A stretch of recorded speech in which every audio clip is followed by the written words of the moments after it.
الحمد للہ نحمده ونستعینه ونستغفره ونؤمن به ونتوکل علیہ ونعوذ باللہ من شرور انفسنا ومن سیئات اعمالنا من يهده الله فلا مضل له ومن يضلل فلا هادي له ونشهد أن لا إله إلا الله وحده لا شريك له ونشهد أن سيدنا ومولانا محمدا عبده ورسوله أما بعد فأعوذ بالله من الشيطان الرجيم بسم الله الرحمن الرحيم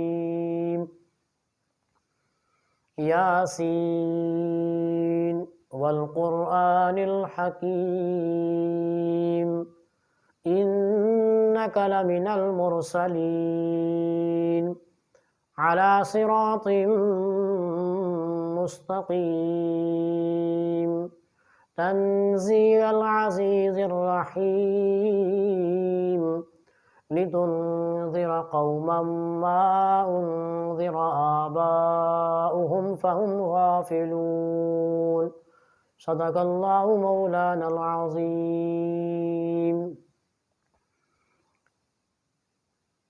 آج کی اس ویڈیو کے اندر سورہ یاسین کے فضائل و مناقب کے حوالے سے بات کریں گے۔ سورہ یاسین وہ سورت ہے جسے تقریباً ہر دوسرا بندہ اس کی تلاوت کرتا ہے، چھوٹا بچہ ہے، بڑا ہے، جوان ہے، بوڑھا ہے، اسے یہ سورہ یاسین اگر مکمل نہ صحیح تو کچھ نہ کچھ ضرور آتی ہے۔ یہ کچھ آسان صورتیں ہوتی ہیں جو ہر ایک کو آتی ہیں، جسے صحیح قرآن پڑھنا آتا ہے اس کو بھی آتی ہیں، جسے صحیح قرآن پڑھنا نہیں آتا اس کو بھی آتی ہیں۔ مثلا سورۃ الفاتحہ ہو، اسی طرح سورۃ الرحمن ہو گئی، اسی طرح سورہ یاسین ہو گئی، اسی طرح سورۃ الواقعہ ہو گئی، سورۃ الملک ہو گئی، آخری 10 صورتیں ہو گئی۔ یہ آسان صورتیں تقریباً ہر بندے کو ہی ٹوٹی پھوٹی آ جاتی ہیں۔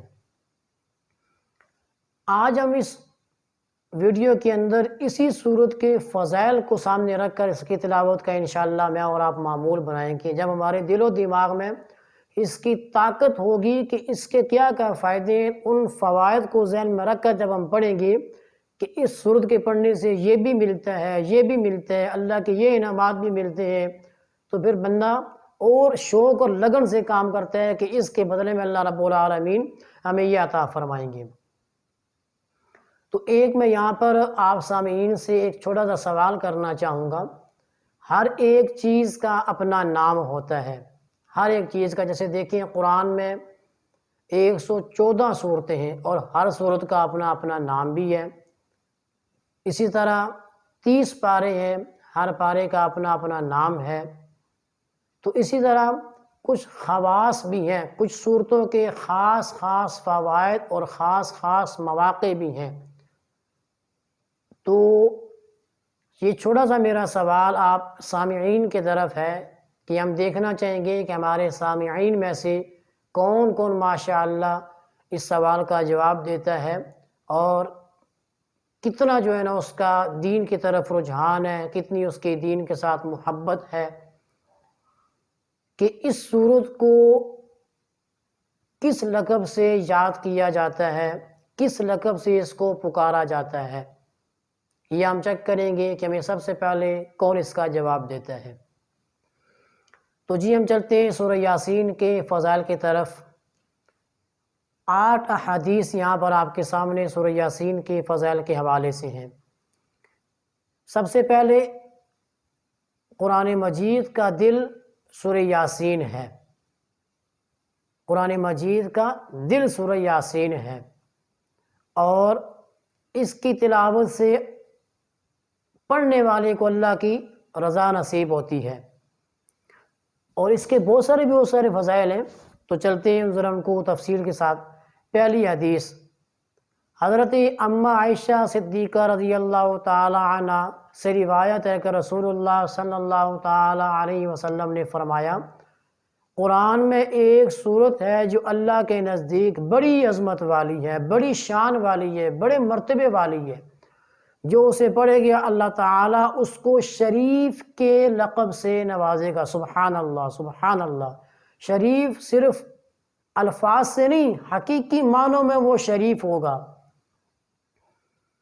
اسی طرح ایک تو یہ ہو گیا کہ شریف کے لقب سے اس کو نوازا جائے گا، جسے آپ کہتے ہیں شرافت، کہ بہت بندہ شریف ہے، جی یہ بہت زیادہ شریف ہے، اس کے تو کیا ہی کہنے۔ اور دوسرا ربیع اور مضر، یہ دو قبیلے ہیں، ربیع اور مضر کی، ان دو قبیلوں میں تعداد ان کی بہت زیادہ تھی، یہ مثال کے طور پر بولے جاتے تھے۔ ربیع اور مضر کی تعداد سے بھی زیادہ افراد کے لیے اس سورت کے پڑھنے والے کی شفاعت قبول ہوگی۔ اسی طرح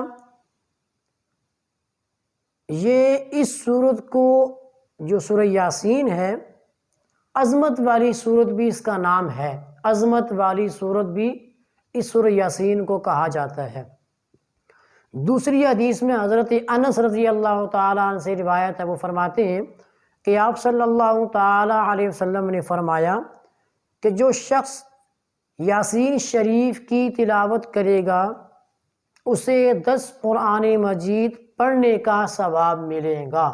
10 قرآن مجید پڑھنے کا ثواب ایک مرتبہ سورہ یاسین پڑھنے سے ملے گا۔ تیسری حدیث وہ بھی حضرت انس رضی اللہ تعالیٰ عنہ سے منقول ہے کہ جناب محمد الرسول اللہ صلی اللہ تعالیٰ علیہ وسلم نے فرمایا، ہر چیز کا دل ہوتا ہے، ہر چیز کا دل ہے، کوئی بھی جاندار ایسا نہیں ہے کہ جس کا دل نہ ہو، ہر چیز کا دل ہے۔ تو قرآن مجید کا دل کیا ہے؟ سورہ یاسین ہے۔ سبحان اللہ، قرآن کا دل کیا ہے؟ قرآن کا دل سورہ یاسین، یہ قرآن کا دل ہے، دل۔ اب جو سورہ یاسین شریف کی تلاوت کرے گا تو اسے کیا ہوگا کہ 10 بار قرآن پڑھنے کا اس کو ثواب ملے گا۔ یہ پچھلی حدیث کے اندر بھی ذکر کیا ہے، بالکل دونوں حدیثوں کا آپس میں الفاظ ملتے جلتے ہیں۔ اگلی حدیث نمبر 4 بھی حضرت معقل بن یسار رضی اللہ تعالیٰ سے مروی ہے کہ آپ صلی اللہ تعالیٰ علیہ وسلم نے فرمایا، اللہ کی رضامندی کے لیے، اللہ کو راضی کرنے کے لیے، اللہ کی رضا حاصل کرنے کے لیے جو بندہ سورہ یاسین کی تلاوت کرے گا تو اس کے پچھلے تمام گناہ معاف کر دی جاتے ہیں۔ اللہ اکبر، سبحان اللہ۔ لہٰذا یہ بات بڑی قابل غور ہے، لہٰذا اس سورت کو یعنی سورہ یاسین کو مرنے والوں کے پاس پڑھا کرو۔ مرنے والوں کے پاس سے مراد ہے کہ اگر کوئی حالت نظم ہے تو اس وقت بھی سورہ یاسین کی تلاوت کی جائے، فوت ہو گیا ہے تو مرد قبرستان جا کر مردوں کو وہاں سورہ یاسین پڑھ کے بخشا کریں۔ حدیث نمبر 5 حضرت ابو ہریرہ رضی اللہ تعالیٰ عنہ سے روایت، وہ فرماتے ہیں کہ جناب محمد الرسول اللہ صلی اللہ تعالیٰ علیہ وسلم نے ارشاد فرمایا کہ جس شخص نے رات کے وقت سورہ یاسین کی تلاوت کی اور اسی حالت میں وہ اٹھا تو وہ بخشا ہوا ہے۔ اللہ اکبر۔ رات کو سونے سے پہلے سورہ یاسین کی تلاوت کی، صبح جب اٹھا تو اللہ نے اس کا بدلہ یہ دیا کہ اس کے تمام گناہ اللہ رب العالمین نے سورہ یاسین کی تلاوت کی برکت سے معاف فرما دی۔ اس لیے ہمیں بھی کوشش کرنی چاہیے کہ سونے سے پہلے ایک مرتبہ سورہ یاسین کو پڑھ لیں تاکہ یہ فضیلت مجھے اور آپ کو بھی مل جائے۔ حدیث نمبر 6 حضرت جندب بن عبداللہ رضی اللہ تعالیٰ عنہ سے روایت ہے کہ جس شخص نے رات میں اللہ کے لیے سورہ یاسین پڑھی تو اللہ رب العالمین اس کو بخش دیں گے۔ اللہ اکبر۔ 7 نمبر حدیث حضرت ابن عباس رضی اللہ تعالی عنہما سے روایت ہے کہ رسول اللہ صلی اللہ تعالی علیہ وسلم نے فرمایا کہ میری تمنا ہے، میری خواہش ہے، میری آرزو ہے۔ کس کی خواہش، کس کی آرزو، کس کی تمنا؟ آمنہ کے لال عبداللہ کے در یتیم، اس مقدس ہستی کی تمنا ہے کہ جس کے طفیل میں اور آپ کھا رہے ہیں، جس کے طفیل میں اور آپ اتنی اچھی زندگی بسر کر رہے ہیں، جس کے طفیل ہمیں قرآن ملا، ہمیں دین ملا، ہمیں نمازیں ملی، ہمیں روزہ ملا، ہمیں زکوٰۃ، ہمیں حج، ہمیں جینے کا ڈھنگ ملا، ہمیں مرنے کا طریقہ پتہ چلا کہ موت کیا ہوتی ہے، زندگی کیا ہوتی ہے۔ تمنا دیکھیں ان کی کہ میری تمنا ہے، میری آرزو ہے کہ سورہ یاسین میرے ہر امتی کے دل میں ہو۔ اللہ اکبر۔ مطلب اللہ کے نبی کی خواہش ہے کہ سورہ یاسین میرے ہر امتی کے دل میں یہ محفوظ ہو۔ تو کوشش کریں آپ بھی اس سورت کو یاد کر کے آپ علیہ الصلوۃ والسلام کی شفاعت کا اپنے آپ کو حقدار بنا لیں کہ اللہ کے نبی کی خواہش تھی تو ہم تو اپنی خواہش پوری کرنے میں لگے رہتے ہیں۔ اگر آپ علیہ الصلوۃ والسلام کی خواہش پوری ہو جاتی ہے تو یہ بہت خوش قسمت لوگوں کی نشانی ہے۔ حدیث نمبر 8 حضرت عطا بن رباح تابعی سے مروی ہے، وہ فرماتے ہیں کہ مجھے یہ حدیث پہنچی کہ جو آدمی دن کے آغاز میں سورہ یاسین کی تلاوت کرے گا تو اس کی پورے دن کی تمام ضروریات اللہ رب العالمین غیب سے پوری فرما دیتے ہیں۔ اب 2-4 فائدے اس کا ذکر کر کے انشاءاللہ بات کو ختم کریں گے۔ ایک تو یہ ہے کہ ان حدیث سے 7-8 حدیث سے ہمیں معلوم ہوا کہ اس کے کتنے فائدے دنیاوی اخروی، اور یہ بھی معلوم ہوا کہ یہ صورت پڑھنے والوں کے پاس ہم کو پڑھنی چاہیے کیونکہ ان کے نزع کی مشکلات کو دور کرتی ہے، قبر کے عذاب کو دور کرتی ہے۔ اسی طرح اس صورت کا فائدہ یہ ہے کہ کوئی بھی آپ کو پریشانی ہے تو اس پریشانی کو ذہن میں رکھ کر اس صورت کی تلاوت کریں، پریشانی کو ذہن میں رکھیں، پھر اس کی تلاوت کریں اور اس کے بعد دعا مانگیں تو انشاءاللہ آپ کی پریشانی وہ ختم ہو جائے گی۔ اسی طرح اس کے علاوہ اگر کوئی بندہ یہ سمجھتا ہے کہ لوگوں کے دلوں میں میرا مقام بن جائے، لوگ میری بات کو اہمیت دیں، لوگ مجھے اہمیت دیں، تو نماز فجر کے بعد 1 مرتبہ سورہ یاسین کو پڑھنے کا معمول بنا لیں۔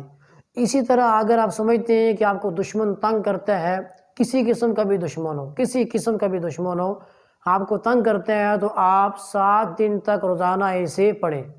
1 مرتبہ روزانہ پڑھنی ہے، 7 دن آپ اسے پڑھیں گے اور روزانہ دعا کرتے جائیں اول آخر درود کے ساتھ، انشاءاللہ یہ چیز بھی ختم ہو جائے گی۔ تو دیکھیں ناظرین، مختصر بات کرنے کا مقصد یہ ہے کہ ہم جب اپنے آپ کو دین کے ساتھ جوڑیں گے تو انشاءاللہ جوڑنے سے ہی ہماری لاکھوں نہیں کروڑوں مشکلات ختم ہو جائیں گی۔ جب ہم دین سے نکل کر کسی اور راستے پر چلیں گے اور پھر کہیں کہ ہماری مشکلات ختم ہوں تو پھر وظائف کی جان ختم ہو جاتی ہے، وظائف کی تاثیر ختم ہو جاتی ہے۔ وظائف کی تاثیر یا وظائف اسی وقت فائدہ دیتے ہیں جب میں اور آپ اللہ رب العالمین کی حرام کردہ چیزوں پر نہ جائیں، حلال کردہ چیزیں استعمال کریں، اللہ رب العالمین اور آپ علیہ الصلوۃ والسلام کی کامل اتباع کریں۔ اللہ تبارک و تعالیٰ سے دعا ہے کہ اللہ تعالیٰ ہمیں مکمل اتباع کرنے کی توفیق عطا فرمائے اور ہمیں دین کے ساتھ وابستہ رہ کر اپنی زندگی بسر کرنے کی توفیق نصیب فرمائے۔ وآخر دعوانا ان الحمد للہ رب العالمین۔